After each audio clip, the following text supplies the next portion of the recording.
বহুকাল ধরেই হলুদ বাংলাদেশের একটি গুরুত্বপূর্ণ অর্থকরী ফসল। রান্নায় স্বাদ ও রঙের জন্য ব্যবহার হলেও এর রয়েছে অজস্র ভেষজ গুণ। রোগ প্রতিরোধ ক্ষমতা বাড়াতে, সংক্রমণ রোধে ও চর্মরোগে হলুদ অত্যন্ত গুরুত্বপূর্ণ।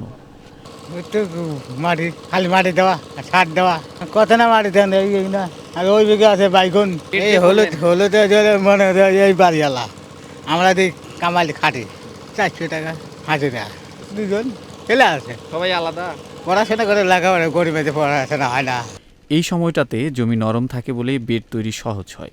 কৃষকেরা জমি চাষের পর মাটি ঝুরঝুরে করে তৈরি করছেন সমান সমান বেড। এতে করে হলুদের কন্দ ভালোভাবে জন্মে ও পানি জমে থাকে না। অধিক ফলন পেতে আধুনিক প্রযুক্তির পাশাপাশি অনেকে অনুসরণ করছেন দেশীয় পদ্ধতিও। দিনাজপুরের চাষিরা জানান, বাজারে হলুদের দাম ভালো, তাই চাষে আগ্রহ বাড়ছে। শুধু দেশীয় চাহিদা নয়, রপ্তানির সুযোগ থাকায় অনেকেই এই মশলা চাষকে উপার্জনের নতুন সম্ভাবনা হিসেবে দেখছেন।